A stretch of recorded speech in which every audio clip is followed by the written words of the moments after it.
Hello, wealthy family, and welcome to today's impromptu video. You all saw me this morning if you're doing the journal prompt with me, and it was raining, and hubby and I had some business to attend to in Clearwater, and we just got back, and it was beautiful sunshine, and everyone wanted to come out. I was listening to Ralph Smart, Infinite Waters. If you don't know who that is, definitely go watch his channel. And he helped me on my journey for sure. And I I popped on his channel and he was doing a live, and I made a comment and he shouted me out, and I felt so inspired and so good, after interacting with a couple other people in groups. So I was like, you know what, I'm gonna come talk to my people and make a video. So this is very impromptu because I know I promised you all 2 videos a week on a regular basis, and I know we're in the middle of our 60-day soul journal. So you're getting a video every day, but normally Saturday videos are not my thing. But here we are. So, and sorry for the noise, but we're outside, right? It's part of life. If your neighbors don't cut their grass, I'd love to know where you are. Anyway, let me focus. So, I just feel really good right now. So, today's video, I want to talk about how to have a spiritual lifestyle. When people say I'm spiritual, sometimes they like to throw around that label and not really know that it's not something you can take off and put on, right? That's religion. Religion allows you to do that. Religion allows you to go and be all types of unholy and then come on Sunday and ask for forgiveness. That is not what we're doing. Spirituality is a lifestyle because you are a spirit being. So when you awaken, I don't even like awakening. When you remember when you remember who you are, and you start on that path of rebuilding, reclaiming, and revitalizing your spirit and your energy, when you start doing that, it's not something you can turn off and turn on, okay? And of course, there's no rule book to this. Everyone's journey is everyone's journey. But what I am going to do is give you some tips on what you want to do to help continuously build your spiritual muscles, okay? Just a few guidelines, something I wish I had along the way, but it's something I learned by trial and error, and of course, as a mentor, a teacher, a lover of greatness, I have to share it with you all, okay? So first things first, when you start coming into spirituality, a lot of people get excited, right? You're excited because you're learning all these new things, and oh, I can manifest, and oh, this is great, and oh, I saw 11:11. What does that mean, right? But I want you to know that everything is in synchronicity. Everything happens for a reason. Yes, be excited, but don't become groupie-ish, okay? When you begin to live a spiritual lifestyle, the thing I wish someone told me was that everything is spiritual. Okay, everyone is spiritual and everything is spiritual. The plants are spiritual, the animals are spiritual. They're all connected to these energy forces. Okay, when you begin to build your spiritual muscle, you would be wise to yourself. You would do yourself a great service if you learned right off the bat that everything is connected. Everyone is connected. What I do affects you, and what the collective does affects us all, okay? So tearing down the rainforest, you can feel that energy. The rainforest burning, you can feel that energy. You can feel it if you're tapped in, tuned in, turned on, and in remembrance always that everything is connected, okay? So when you realize everything is connected, you automatically start living a different life, because now it's not just a piece of chicken.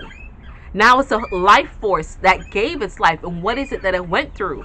I'm not saying stop eating meat altogether. I'm not even going to profess that I do. I have upped my vegetable and my fruit intake a lot.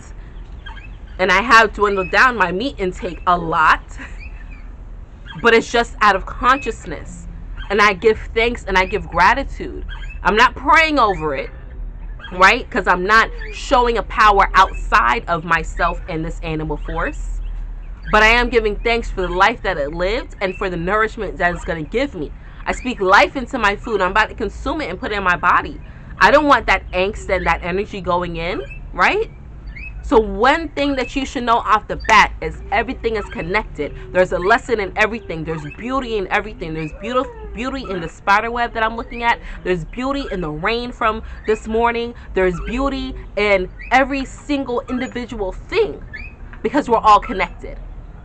The next thing I wish somebody told me was that I shouldn't be overly excited or overjoyed or think that it's yay, hurrah, and throw a celebration every time I see a sequencing number. The universe speaks to us in numbers. And yes, we should take note of this. But it isn't like a hurrah moment. That's not what it is. It's a checkpoint. Oh, sorry, that was my dog. It's like a checkpoint, letting you know, okay, we're here walking with you. Every number has a change. Yours has a definition, has a meaning. Every sequence you see has a meaning. And you should just take it as note. You should take note of it as a checkpoint from your spirit team. The divine is letting you know, your spirit team is letting you know, yes, you're on the right path, you should be doing this, or hey, it's a warning. Because remember, everything is not love and light. So not every beautiful number sequence you see is a yeah, you should go do that. Don't think that, okay, well, this ticket came up to, I should go see this show because it's 11:11 for the ticket. That's not necessarily what that means, right? But take notice of the numbers. You want to take notice of everything, down to the conversations that you overhear, because there's a lesson in everything. Everything is connected and nothing is coincidence ever. I know it's comfortable for people to say, oh, it's funny that, but it's not really funny. I mean, it is, ha, but it's not. There's a multiple meaning in everything. That's another thing I wish someone told me. There's multiple meanings in many things, but it's all for the benefit of you. We have all these little beautiful clues laying around, but no one ever lets us know. So it's hard for us to adjust and understand what this is. Something else I wish someone told me living this spiritual life is that I should always be protected. I should always protect myself. Because as you grow, as your spiritual muscle grows, you may not see it, but other entities see it. Other spirit beings see it. And sometimes it's people and things that you never even expected that be the ones out to get you now. So you got to protect yourself. There's many ways to protect yourself. I'm sure some of you have heard about saging, cleansing your aura, things of that nature. There's many different ways of protecting yourself.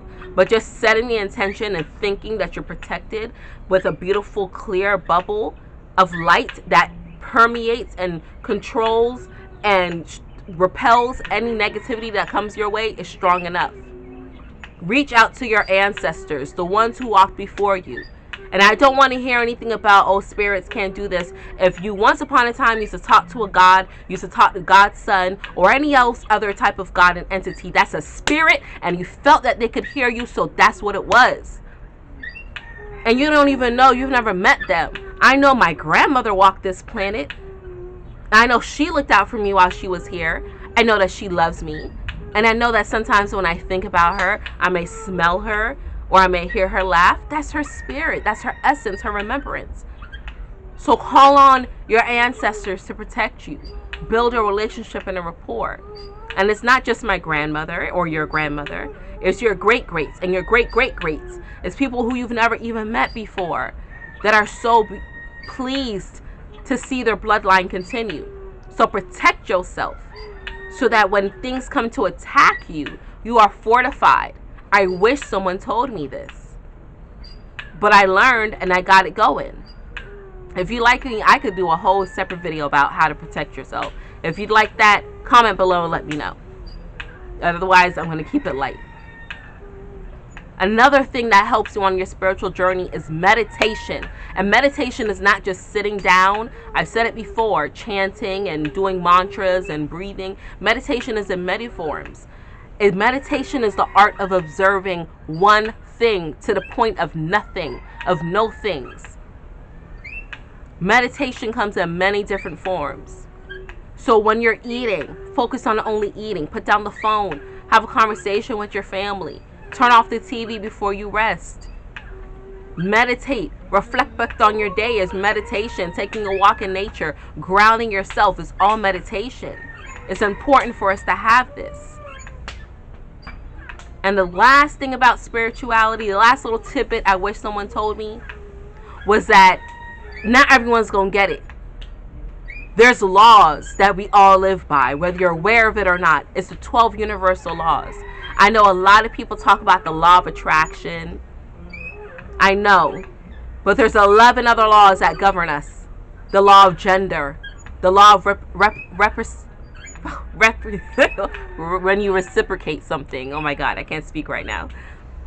There's 11 different laws out there. Go study them. And when you research them and you see that these laws are governing you, but it still gives you leeway to be you, don't get so caught up in the spiritual that you lose sight of the physical. You incarnated here on this planet in this physical being for a reason. Take advantage of it. Have balance, because everything is not love, light, and lollipops.